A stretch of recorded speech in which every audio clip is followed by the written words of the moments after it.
Hi, this is Brian. Welcome back to another Heroic Plus One. A couple plus ones ago, we chatted about my interaction with Emerson, in which I asked him what he thought I was thinking about when I plugged in his Oura Ring charger.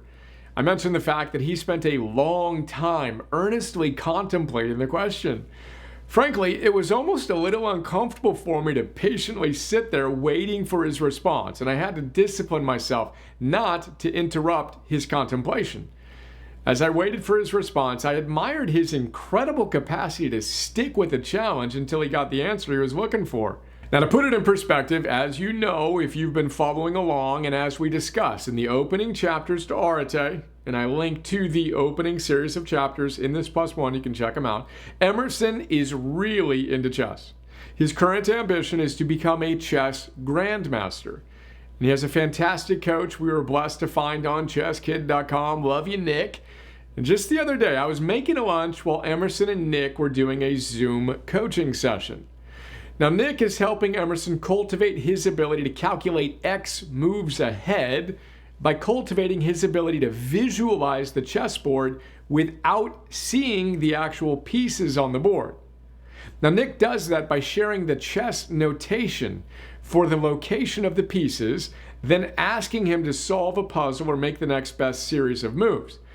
As you may know, chess pieces and moves can be represented by noting what rank and file a certain piece is in. I'll spare you the details, but Nick shares the chess notations for where the pieces are on the board. Then Emerson has to visualize those pieces on the board in their respective places.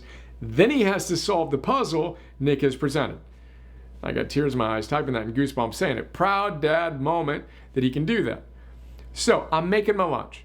Nick and Emerson are working on one of those visualization puzzles. Now, I'm not really paying attention to the details, but Nick says something to Emerson, then everything is quiet. Now look over. Emerson's face is scrunched up and he's looking up and around and clearly trying to set the pieces up on this virtual visualized chessboard in his head so he can solve the puzzle. I go back to making my lunch. A solid minute goes by, pure silence. Now I'm captivated by the power of his contemplation.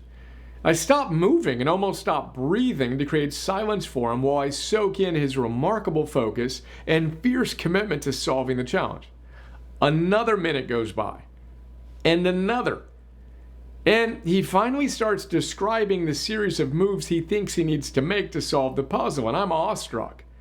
And I'm inspired to make sure I stick with my challenges for at least as long. And that's what my dear friend Tom Morris, in his great new book, Stoicism for Dummies, tells us that Aristotle called intellectual persistence. And that's today's plus one. How's your intellectual persistence? If you feel so inspired, let's move from theory to practice to mastery and flex your intellectual persistence muscles right now.